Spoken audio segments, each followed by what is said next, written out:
Today I'm going to talk to you about one of the topics that students find most difficult within the B4 section of the GCSE, and today's topic is respiration. So I'm going to talk to you a bit today about generally what respiration is and why it is probably the most important process that living things do. One of the big difficulties with respiration is that it's a word that's in common use every day, and we also use it in some of our other subjects. Where students tend to go wrong is they equate respiration with breathing. So straight off the bat, I will tell you that respiration is not the same as breathing. Breathing means to move gases in and out of your lungs. Respiration is not to do with moving gases in and out of your lungs. We need some of the gases that enter our bodies through our lungs for respiration, and breathing is important, but it is different. Now, what respiration is a series of chemical reactions that take place within every living cell. And the reason that these reactions are important is that what they do is they provide the cell with energy. And the way that they provide the cell with energy is that they are ultimately releasing energy from the breakdown of food molecules. So the kind of molecules of food that we're talking about here are glucose in particular, but it could also be fats, but the example we tend to use is glucose. Now, we should know from studying photosynthesis that glucose is our scientific name for sugar. So respiration is a chemical process. It happens within cells, and the point of it is to provide cells with energy. Respiration does that is it releases energy from molecules of food, such as glucose, and when it releases that energy, they can be used by the cell. Now, one of the things to remember with respiration is it happens in every cell.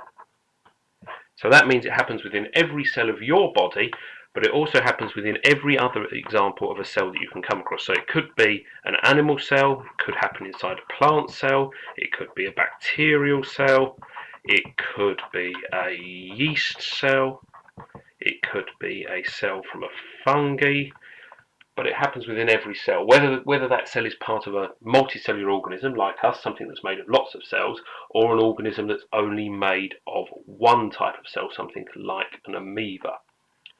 The next question about respiration is really if the point of it is to release energy for the cell to use,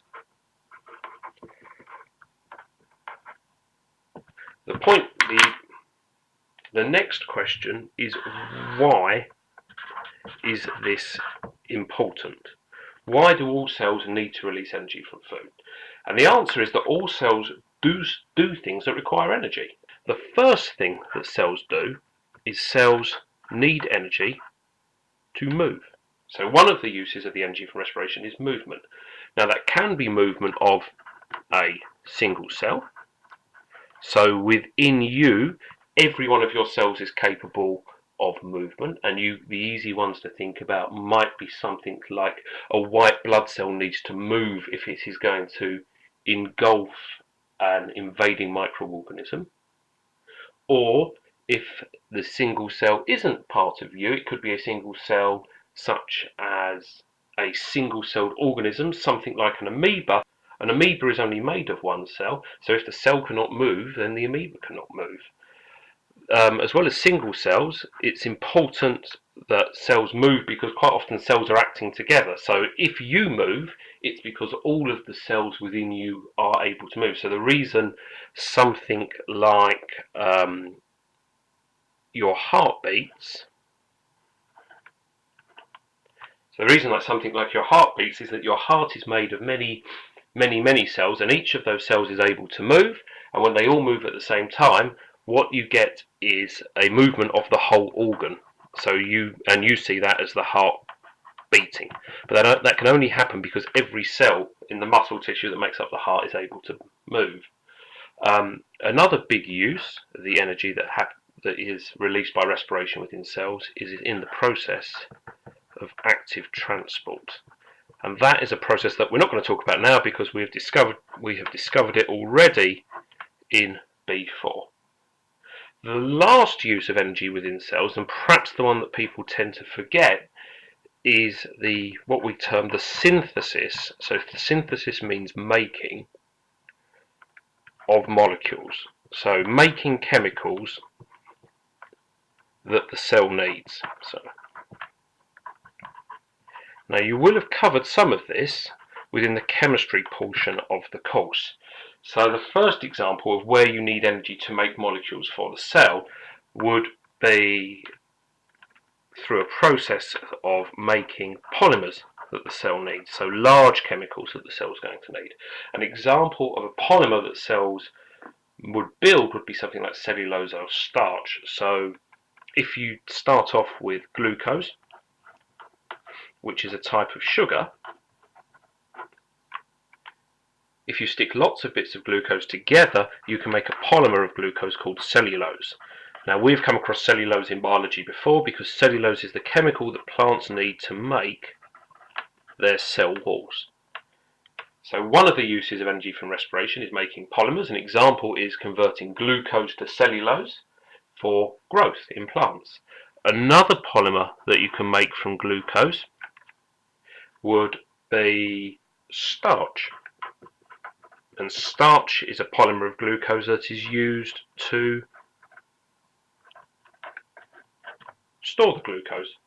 So both of these are polymers, both cellulose and starch, and glucose is a monomer.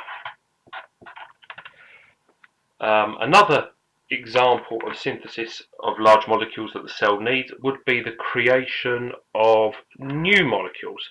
So not just making polymers where you're sticking together existing molecules, but making new molecules. An example of this would be a type of molecule called amino acids. Now amino acids are really important because they make up a group of chemicals called proteins, and proteins are the chemicals that you and I really are built from. So in making amino acids, you need glucose, and you combine glucose with a chemical we've met before called nitrates, and by combining glucose and nitrates you make a group of chemicals called the amino acids. This reaction here requires energy for it to go ahead. So without respiration, which is releasing the energy that the cell needs to do its job, without respiration we do not have the energy that helps this equation go ahead. Now the reason making amino acids important is actually amino acids can undergo polymerization, and amino acids ultimately, if you stick lots of them together, you get protein. So that's why cells need to do respiration. The point of respiration is to release energy for the cell to use. Why do they need to release energy for them to use? Well, they need the energy to move, they need the energy to do active transport, and they need the energy to synthesize molecules that the cell is going to need. Obviously, respiration is not that simple. And in the coming videos I'm going to talk to you about how the cell does it, how it physically releases this energy from the food molecules. I hope that made some sense. I'll put another video up soon when we're going through aerobic and anaerobic respiration, and then we'll put some videos up looking how to spot and answer questions on this. See you all in class.